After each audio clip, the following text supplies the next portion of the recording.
We study billionaires, and this is episode 82 of the Investors Podcast. Broadcasting from Bel Air, Maryland, this is the Investors Podcast. They'll read the books and summarize the lessons. They'll test the waters and tell you when it's cold. They'll give you actionable investing strategies. Your host, Preston Pish and Stig Brodersen. Hey, how's everybody doing out there? This is Preston Pish, and I'm your host for the Investors Podcast. And as usual, I'm accompanied by my co-host, Stig Brodersen, out in Denmark. On today's show, we're having New York Times bestselling author and world-renowned economist Jim Rickards on. This is the second part interview, and the main topic of this episode is Jim's new book, The New Case for Gold. So let's just jump right back into the interview and continue where we left off. So, Jim, one of the main ideas you talk about in the book is how the U.S. came off the gold standard in 1933, and it helped stop the deflationary spiral that we were in with the Great Depression.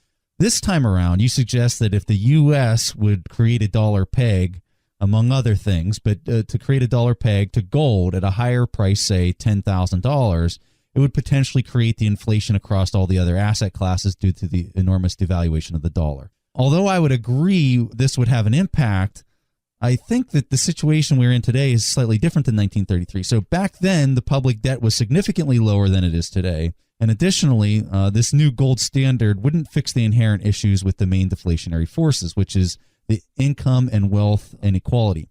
We can't get people to spend money that they don't have or somehow possess equity that they don't have. So what are your thoughts on this idea?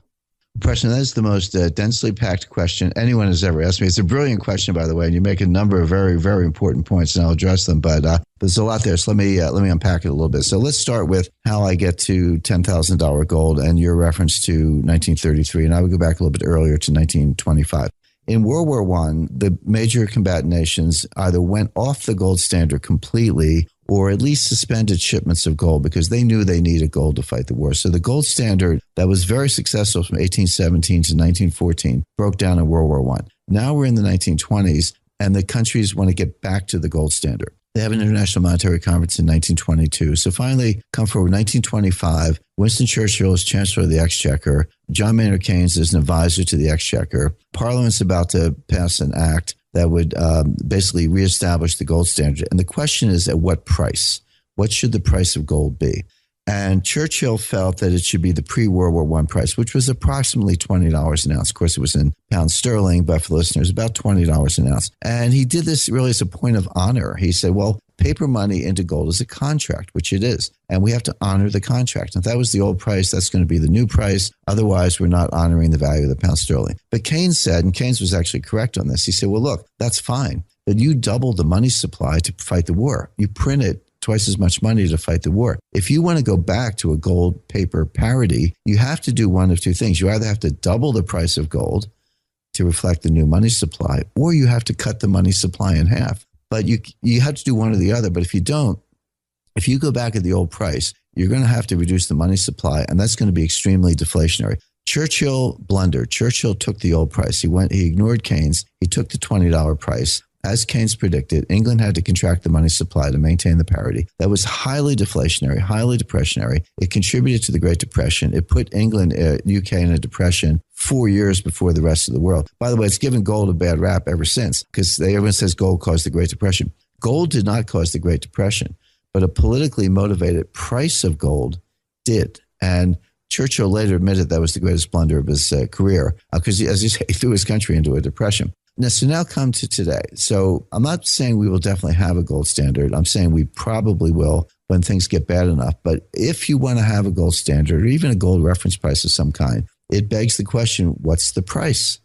And today, if you went back at the so-called market price, leaving aside manipulation, it's about $1,250 an ounce. Given the amount of paper money in the world, given the amount of gold in the world, if you go at $1,250, that's going to repeat Churchill's mistake. That will be extremely deflationary. You would have to drastically reduce money supplies, which would be a mistake. So let's revive the ghost of Keynes. What is the implied non-deflationary price of gold today, given the money supply? The answer is $10,000 an ounce. Now, there are different ways to calculate it. Like every gold standard is some ratio between paper money and gold. That's all it is. But you have to answer some questions.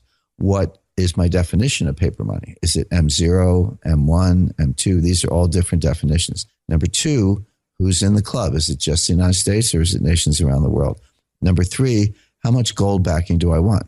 20%, 40%, 100%. So those are all inputs. Those are variables, and there are legitimate policy debates. I use a global M1 with 40% backing. When you do that, you get $10,000 an ounce. By the way, if you took global M2, a larger number, with 100% backing, you get $50,000 an ounce. Now, I'm not predicting $50,000 gold. I am predicting $10,000 gold. But my point is, that's the price range at the low end, $10,000 an ounce, that you must have to avoid deflation on a gold standard. And basically, and everyone knows this. I mean, I've spoken to Paul Volcker about it. They won't talk about it. Volcker does privately because he's sort of retired. But Bernanke and others I've spoken to, they won't have the discussion that we're having right now. But they get it. They're economic historians. They're scholars. They can do the math. And they understand that that's the price of gold. That's why they don't want to talk about it. Now, I know you had a conversation with Bernanke over in Japan. What did you guys talk about? Was it a long conversation or was it pretty quick? It was about a half hour. We had some private time. It was kind of interesting because when I wrote The Death of Money, my second book, I used Bernanke's research. He's a scholar, but long before he was a central banker, he was a very noted scholar. He was at Princeton University, and he was the leading scholar of the Great Depression. Now, of course, you have Milton Friedman, Anna Schwartz sort of paved the way with their monetary history of the United States. But Bernanke is a younger generation following their footsteps, had written quite a bit on the Great Depression. And one of the things that struck me, and this is Bernanke's own research, because you often hear that gold caused the Great Depression. I just explained why that's not true. It was politically motivated price of gold, but also that gold constrained action in the Great Depression. The central banks could have been more aggressive, increasing the money supply if they hadn't been on that, dopey gold standard, so to speak. So this is part of the wrap on gold. Well, but what Bernanke showed is that by law at the time, the money supply in the United States was allowed to be 250% of the gold supply. So take the gold, market to market at $20 an ounce, and then 2.5 times. That's how big the money supply could be. The actual money supply was never more than 100%, which means that the Federal Reserve had the ability to more than double the money supply while still on a gold standard without violating the law. So the blunder was not gold, had nothing to do with gold. It was a failure of discretionary monetary policy. If you say to the Fed, hey, you could double the money supply with a gold standard, and they don't do it, whose fault is that? Do you blame gold or do you blame the Fed? Yeah. So that's the way I read it. So when I had the opportunity to talk to Bernanke, I teased him a little bit because I had been one of the people who helped to stand up the Center for Financial Economics at Johns Hopkins University. And we searched for a center director, as you always do, and got a very senior, brilliant, distinguished PhD monetary economist from the Fed to come in as our director. And he wasn't even there 2 years when Bernanke took him back to the Fed. Bernanke picked us off. So I teased him a little bit. I said, Mr. Chairman, you picked off my center. He said, well, we gave him back to you, which is true because the scholar in question, he's back at the center. So, but anyway, I actually had a copy of his book with me. And I know as an author myself, I know that you never turn down a request for an autograph. So when I asked him for his autograph, he very happily signed it. So I have an autograph copy of Bernanke's book. But on a serious note, I said, Mr. Chairman, I said, I read your research to say that gold was not a constraint on money supply in the Great Depression. Do I have that right? And he looked at me and said, yes, you do. So I have it straight from the horse's mouth that don't blame gold for the Great Depression. But again, it's another one of these myths that you hear over and over. Oh, we can't have a gold standard because it caused the Great Depression. And it's just simply not true. Fantastic. I love your quantitative discussion when gold performs well and when it doesn't. As far as I'm concerned, you're like one of the first people that's ever written a book that actually lays out some math and quantitative value for how to kind of look at gold and when it performs well. Everything else just kind of seems like it's black magic as far as I'm concerned. I really don't like it when people say gold goes up when there's fear in the markets, and the discussion that you have in your new book really kind of dispels that, and you talk about areas where you do see it go up and go down. For me, the dollar price of gold is a function of fiat credit expansion and contraction, and you describe in an even better way and detail that with nominal versus real interest rates. Can you talk to our audience a little bit about this idea and what environment gold prices do well when compared to domestic currencies, interest rates, and inflation? Sure, be glad to, Preston. And you're right. This is kind of a tough one because it starts with a concept, mathematical concept that the French call the numeraire. And the numeraire is nothing more than how do you count things or how do you measure things? So let's say I have two individuals and there's a football field and I give one of them a ruler, a 1 foot ruler, and I give the other one a yardstick and I say, hey guys, go out there and measure that football field. Well, the guy with the ruler comes back and says it's 300 feet long. And the guy with the yardstick comes back and says it's 100 yards long. Well, is it 300 or 100? Well, it depends what you're using to count. And the same thing applies when it comes to gold. If you privilege the dollar, if you say the US dollar is the measure of all things, that's how we're going to measure the football field, then people look at gold and say, well, it's up or it's down. It's $1,250 an ounce and it's down to $1,200 an ounce, or it's $1,900 or it's whatever. That's how they tell you the price of gold. But, what if you're using a different measuring stick? Or what I do actually is I use gold as the measuring stick. I use the weight of gold. And then when I look at the price of gold, I say, well, when people say gold is $1,050 an ounce, I say no. The dollar buys you 1/1,050th of an ounce of physical metal. And when gold is $1,300 an ounce, I say no. A dollar buys you 1/1,300th of an ounce of physical metal. And in that scenario, I wouldn't say the price of gold went up. I would say the dollar went down. The value of the dollar went down. Purchasing power of the dollar went down, measured in gold. So right away, you have to go sort of through the looking glass and think about how you're going to measure things. So that's a starting place. But specifically to your question, Preston, people are very confused about interest rates because they'll say, interest rates are at an all-time low, or interest rates are near an all-time low. Well, nominal interest rates are close to an all-time low, but real interest rates are not. And what's the difference? The real interest rate is just the nominal interest rate minus inflation. So let's say you have a 5% interest rate and you have 3% inflation. Well, the real interest rate is 2%.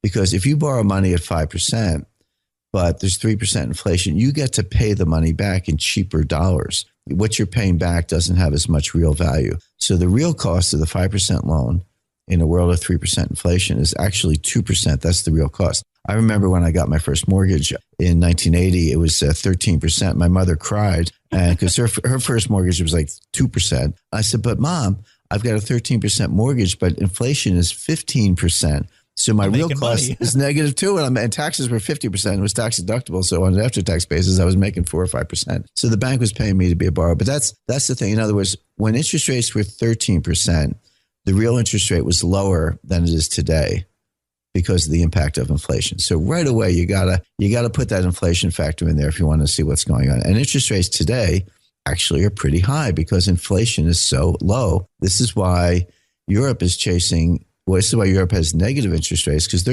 Europe is trying to get to a negative real rate.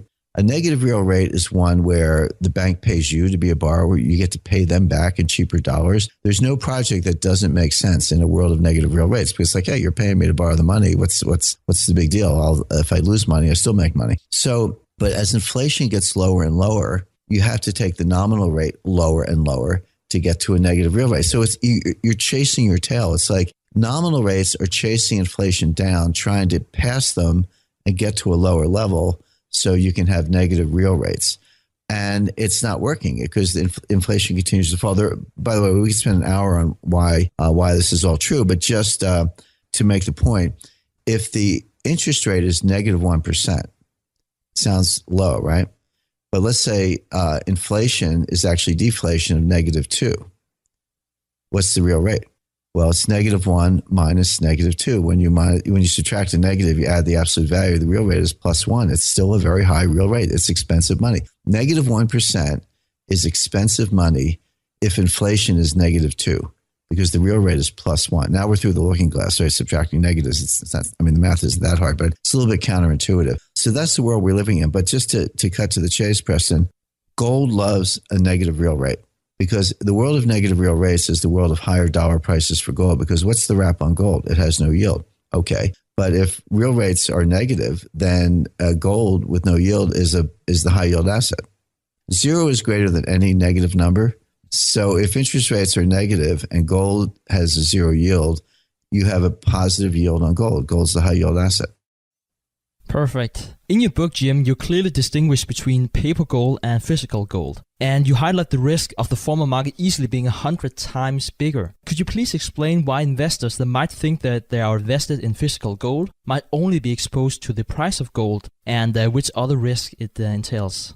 Well, be glad to, Stig. When you hear the phrase paper gold, just take an eraser and erase the gold part. It's one of the great oxymorons of all time because it's just paper. But I'll make the distinction. So physical gold's easy. It's bullion. It's, American Gold Eagles. It's a 1 kilo bar. That's physical gold in safe non-bank possession. I don't recommend putting it in banks because that'll be the first place it gets locked down. In the next financial crisis, you won't be able to get your gold. That's no fun. But there are reputable non-bank vaults readily available. I'm not in the business of recommending vaults, but there are names like Brinks, Dunbar, Loomis, others. Brinks has been around for over 100 years. They're bonded, they're insured, they're reputable. But there are other less well-known vault operators. Just make sure they have insurance, make sure they have Better Business Bureau rating, and get some references, and do your homework on that sort of thing. But safe non-bank source, that's physical gold. So that's easy. So let's talk about paper gold.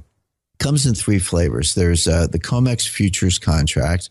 There's the ETFs, the exchange traded funds. And then there's what's called unallocated gold from the London Bullion Market Association, LBMA. These are the big gold dealers. We know it's Citibank and JP Morgan and Goldman Sachs and HSBC. So, it's a half a dozen or so, maybe 10 or so big banks. So let's take them one at a time. Let's take the COMEX gold futures. Well, I can call my broker and buy a futures contract on gold. And if gold goes up, I win. I make money on that futures contract. And I don't have to get my hands dirty with physical gold, no storage costs, et cetera, just a commission. What's wrong with that? Well, what's wrong with that is that futures contracts allow for physical delivery. So as the holder of a futures contract, I can sell my contract back to the market and just take my profits. I can roll it over into another month to keep my position open, or I can give delivery notice. I can tell the exchange, hey, I own this futures contract. Please give me the gold.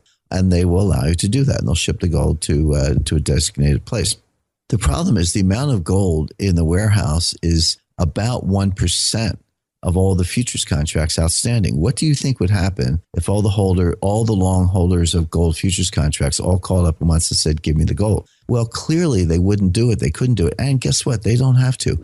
I'm enough of a geek that I've read the rule books of all these exchanges. They actually say in the rule book, we are not a source of supply. In other words, they allow for physical delivery just to keep the trading honest, just to keep the physical paper arbitrage in line. But they don't consider themselves gold dealers. They say we're not a source of supply. And they also have a rule in the rule book that says they can change the rules. You go back to the Hunt brothers when they cornered the silver market in 1980, and the exchange changed the rules, and everybody whined, "Oh, you exchanges, it's all rigged. You changed the rules." Nah, they have a rule that says they can change the rules. So they also have another rule that says in the event of disorderly markets, the Board of Governors can issue emergency orders. So they have all the tools they need to say, sorry, you 100 people lined up for the 1 bar of gold. You've got 100 bars of gold long futures. We got 1 bar of gold in the vault. You all want it. Sorry, you can't do it. You can trade for liquidation only, which means you can roll over your contracts. Or they could terminate the contracts at the close of business yesterday and send you a check. Now, they won't actually steal your money. They'll send you a check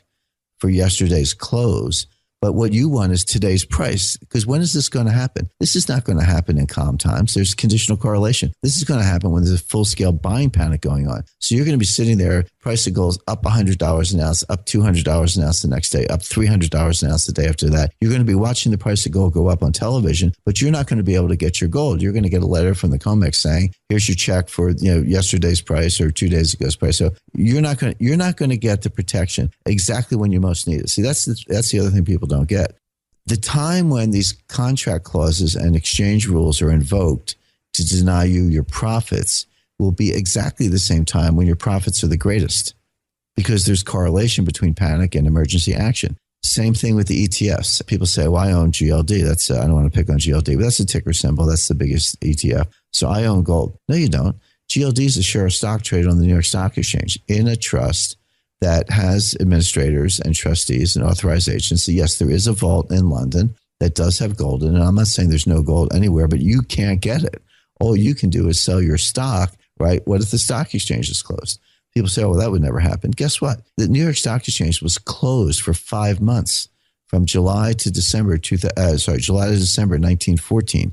The New York Stock Exchange was closed for 5 months. It was closed in Hurricane Sandy. It was closed after 9/11. It's closed every weekend. It's closed on holidays. I mean, the New York Stock Exchange closes all the time. So the exchange is closed. You can't trade your shares. And by the way, they can also suspend trading and send you a check for yesterday's price. The last one is, to me, the most insidious of all. That's called the LBMA unallocated gold contract. So there I call up and I call up JP Morgan London and say, hey guys, I want to buy $1 million worth of gold. And they say, okay, send us your $1 million.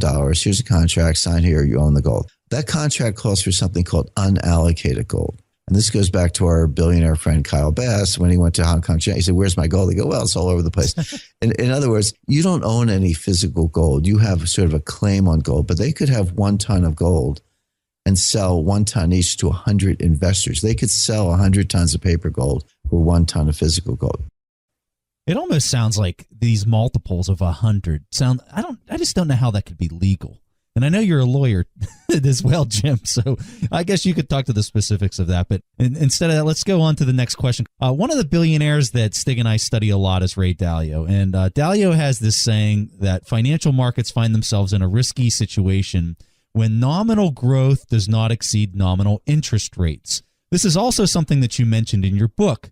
And whenever I read it in your book, in your new book, The New Case for Gold, it just immediately like a light bulb went off. I was like, oh my God, Jim is saying the exact same thing that Ray Dalio is always preaching as well. So could you talk this idea a little bit more with our audience and kind of share where you kind of see where we're at in the market in April 2016? Ray's exactly right. And there's no better illustration of this in the United States of America. So what's happened with the budget deficit? Why do we not hear about the budget deficit? Remember, the fiscal cliff and, shutting down the government and all this battling between Republicans and Democrats in the White House in 2010, 2011 about shutting down. Why do we not hear about that anymore? Well, the reason is that the budget deficit dropped from about $1.4 trillion in 2011 down to about $400 billion today. That's a dramatic drop. And they actually did, the Congress and the White House actually did bring the budget deficit down by over $1 trillion in the last 4 years. Okay, deficit's down to $400 billion. That's correct. But it's still 3% of GDP, and GDP is only growing at 2%. So even with the progress, the deficit is still going up faster than the economy is growing. And that's Dalio's point.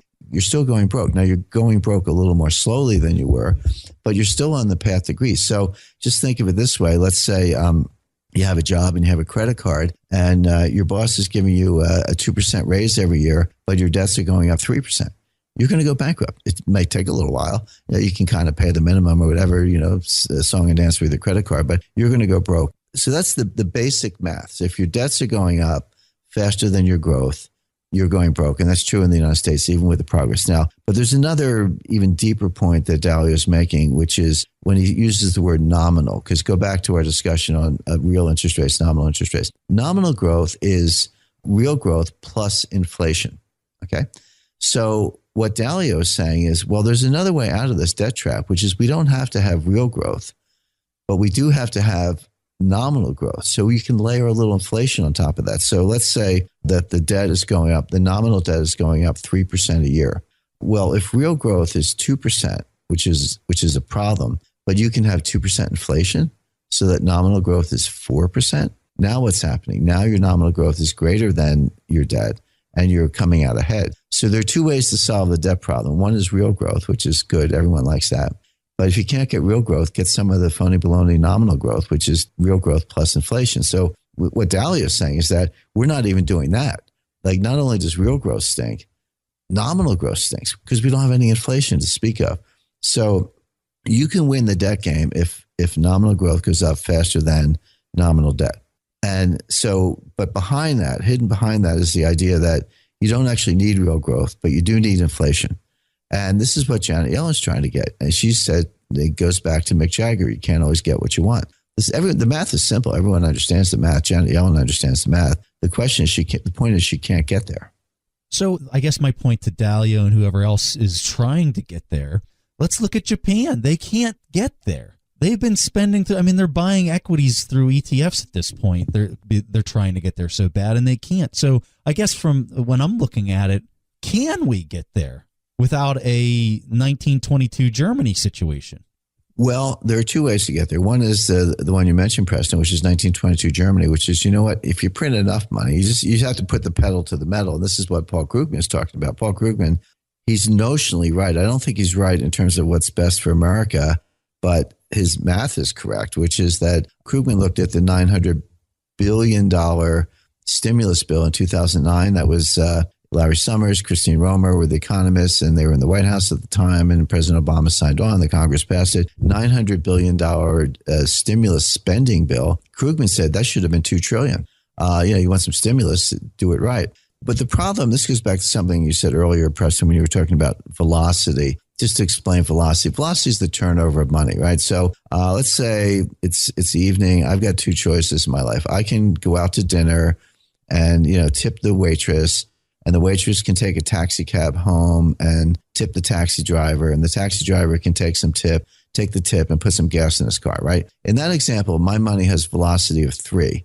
You got the waitress tip, the taxi tip, and the gasoline purchase. So $1 turns over 3 times, so it produces $3 of GDP. That's velocity of 3. But what if I stay home and watch the final 4 and do nothing? My money has velocity of 0, right? Because I didn't spend it. So velocity is just the turnover of money. Nominal GDP, and that's what Dalio was talking about. Nominal GDP is just the money supply, but trying to get nominal GDP up, trying to get inflation up, is like trying to make a ham and cheese sandwich with ham. You need the cheese, right? So money supply is the ham and velocity is the cheese. You want a ham and cheese sandwich, which is nominal GDP. You need ham and cheese. The Fed can control the money supply to like a decimal place. They can stick the landing. They can make the money supply whatever they want. But velocity is psychological. It's a psychological concept. The Fed can't make you spend money. They can't make me spend money. They have to lie to us. They have to this is now we're into behavioral economics, psychology. The velocity problem, which is psychological, if you don't have money, you're not spending money. You're absolutely right about that. But you could be pretty wealthy. You could be well established in the middle class. You could have a rising income, and yet you don't feel like spending money because you're concerned, you're troubled. I want to save more. I want to pay off my debt. I want to deleverage my personal balance sheet. And that is a psychological problem that may be with us for a generation. I think what happened in 2008, going back to the sequence we described, 1998, Asian financial crisis, 2000, the dot-com bubble, 2007, the mortgage crisis. So just taking this sequence that we talked about earlier, 1998 with the long-term capital crisis, 2000 with the dot-com, 2007 with the mortgage crisis, 2008 with AIG, Lehman. At some point, people have been they want to get off the roller coaster. They've seen these crashes enough. They just want to get out. And this is why negative interest rates are not working. The theory of negative interest rates, which we today we have in Europe, Switzerland, Sweden, Japan, they're spreading around the world. The theory is pretty simple. It's like, hey, you got $100,000 in the bank? Go back to our velocity example, right? I want to make you spend it. I'm saying to you, you know what, Preston, you know what, Stig? If you leave your money in the bank, I'm going to take it away. That's what a negative interest rate is. You put $100,000 in the bank, a 1% negative, you come back a year later, you got 99. They took it away. So if you want to sit on your money and have 0 velocity, we're going to take your money away. So you better get out there and spend it, right? So that's the gun to the head about kind of going out and spending money. But it seems to be having the opposite effect. People are saying, well, wait a second. If I'm not getting any return on my money, I better save more to make up the difference. Okay, I better put some more money in the account because you're taking it away. So the savings rate actually goes up. And then as far as spending is concerned, people say, well, what message is the central bank sending with negative interest rates? They're sending a message of deflation. Deflation means lower prices. So I'm going to defer my spending decisions because the prices are going to get lower. I'm going to go out and get a bargain 6 months from now. Why should I buy it today? So negative interest rates, which are intended to encourage spending and increase velocity, are actually increasing savings and deferring purchases and diminishing aggregate demand. It's a typical PhD play. Like they come up with a theory. The theory is completely wrong. The model's wrong. And the behavior is the opposite of what the banks want. So you've got all these unintended consequences floating around. You're not getting the velocity you want. Income inequality is certainly not helping. That's a serious social problem in and of itself. So, getting back to, the whole theory of nominal growth being lower than nominal rates, we're not getting the nominal growth. We're not getting the velocity. We're not getting the turnover. It's a psychological problem. I think you have a group of savers and investors who have been scarred for a generation. It's not going to be easy to do. So the question is, how do you get to Weimar? Well, there are 2 ways there. One is if you print enough money, just print, forget 4 trillion, take your balance sheet to 8 trillion. I'm talking about the Federal Reserve, 12 trillion. At some point, people just say, hey, I'm out of here. I'm dumping these dollars because you guys are not going to stop. By the way, do you know you may know in Weimar, Germany, the constraint on the money supply was paper and ink. They were, I mean, wow. I'm serious. Didn't know that. They actually at one, and I have a specimen. At one point, they started printing the money on one side to save ink. So I have like a trillion Reichsmark note, and it's printed on one side. The other side's blank because they were trying to save ink. And the government was like commandeering printing presses. There were physical constraints on producing money. So we don't have that today. We have electrons are free, and they can print all they want. So I suppose you could do it that way. But the other thing you have to do, the other thing you can do, I don't see this in the short run, but it's very possible in the long run, is just to fix the price of gold. See, I can get inflation in 15 minutes. Here's what you do. You call a board of governors meeting, you go in the room, you lock the door, you take a vote, you come out 15 minutes later, you stand in front of a microphone, you say, ladies and gentlemen, the price of gold as of now is $5,000 an ounce. And we're going to use the gold in Fort Knox and West Point to back up that price. So if you think that price is too low, come and get it. If you think the price is too high, sell us your gold. We're a buyer at $49.95. We're a seller at $50.50. We're going to make a market. We're going to peg the price of $5,000 gold. If you do that, you've got the inflation, because nothing happens in isolation. If you have $5,000 gold, oil's going to $400, silver's going to $100, gas at the pump is going to be $10 a gallon. No, it's not that gold goes up. Everything goes up because that's the de facto devaluation of the dollar. And if you use the gold in Fort Knox, by the way, quick aside, people ask me all the time, who controls the gold? Is it the Fed or the Treasury? And I say it's the U.S. Army. The gold is in 2 Army bases. Fort Knox and West Point are Army bases. So the Army's got the gold under lock and key, but assume they play ball with the Treasury. But the point is, you could declare, by fiat, you could declare that gold is $5,000 an ounce.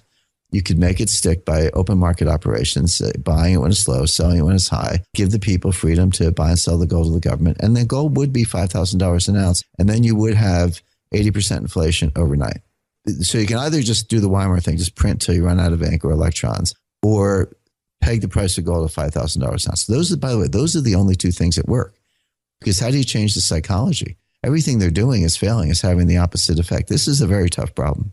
Fantastic. Jim, thank you so much for helping us with these 2 episodes. The last question I'm going to ask you is, other than your own books, what are one of the best resources you ever come across through the years that has drastically increased your understanding of the market? Well, after my experience at Long-Term Capital, I set out on a kind of a 10-year personal odyssey because I was the lawyer there. I was just not to wash my hands of it because I was very involved in writing all those contracts. But I was a lawyer. I was not the head of risk management. And I lost a lot of money personally in that. And I don't fault anyone but myself for that because I made those decisions. But I was sitting there. I said, wait a second. And they're all good guys. They're friends of mine. I was like, we had 16 PhDs.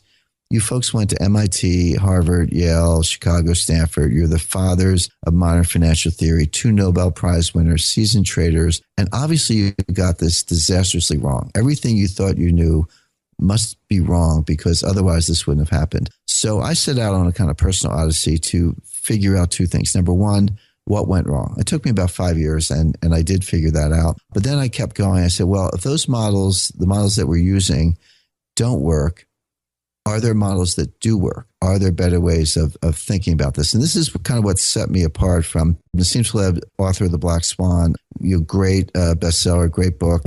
Taleb took a baseball bat and demolished the bell curve. He just pounded it into sand. He said, the bell curve doesn't work. Risk is not normally distributed. Your value at risk models don't work. It's all junk science. And he was exactly right. But then he kind of stopped there, threw up his hands and said, you can't model this. See you later. I'm going to be a philosopher. I wasn't satisfied with that answer. I agree completely with Taleb about demolishing normally distributed risk and the bell curve, but I wanted to sort of build new models that would work. One is complexity theory. One is behavioral economics, behavioral psychology. And the third one is something called inverse probability or Bayes' theorem. And interestingly, I found kindred spirits in the national security and the physics community. And it teaches you about risk in complex systems, how systems break down, how risk is an exponential function of scale. And that's a big deal because when you triple a system, so let's say I triple the size of JP Morgan's balance sheet, and I went to Jamie Dimon and said, Mr. Dimon, you tripled your balance sheet. How much did the risk go up? He would say, well, almost zero because, we tripled it, but it's long, short, long, short, long, short. Everything pairs off. Everything hedges everything else. Boil it all down to zero. And it's a very small thing.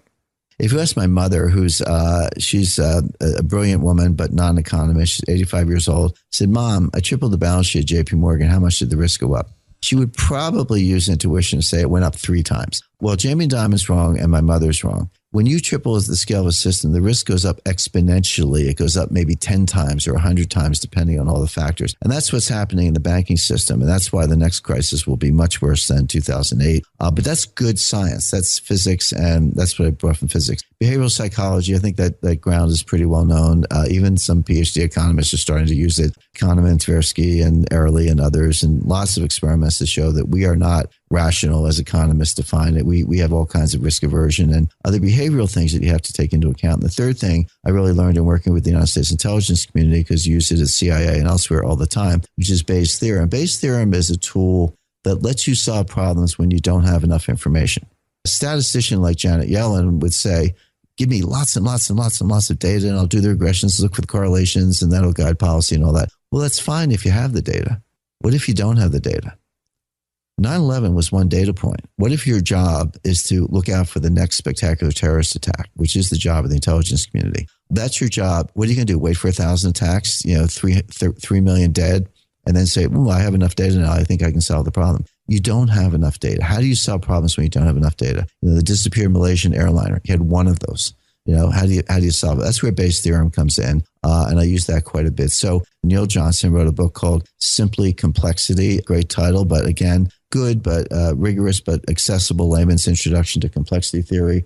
Thinking Fast and Slow by Daniel Kahneman. Not an easy read, a bestseller. I'm not sure how many people actually read it, but it's a summary of all that he's done in 30 years of behavioral research. So you can go dig out all those papers if you want, but the most important ones are printed as an appendix to the book. And then he kind of goes through all the literature. So if you want one book that'll take you through all behavioral economics in about 500 pages, that's the one. And for Bayes' theorem, there's a book called The Theory That Wouldn't Die. These are books that I recommend. I get a lot from history, a lot from Schumpeter, as I mentioned. So these are the sources that have influenced me. And I think that 30 years from now, talking about complexity theory and Bayes' theorem and behavioral economics and behavioral psychology and economics will be kind of the conventional wisdom. But right now, it's not the conventional wisdom.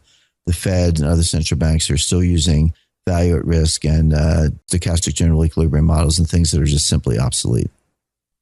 So, Jim, I know I'm talking for our audience when I say, wow. This interview was just phenomenal. We are just so thrilled to be able to just have this discussion in front of our audience, for them to listen to this and just have access to your just brilliant mind and all the research and hard work that you've done through all the years. For anybody else out there that's kind of listening to the show and you want to know more about Jim Rickards, first of all, he has a book called Currency Wars. He has another book called The Death of Money. And now he has a new book, and it's called The New Case for Gold. Jim, if people want to learn more about you or they want to go to your website, could you kind of give them a handoff and tell them where they could learn more about you? And I also follow your Twitter, which is fantastic. You have a lot of great posts on Twitter for people that are looking for more current events. But where else could they find you, Jim?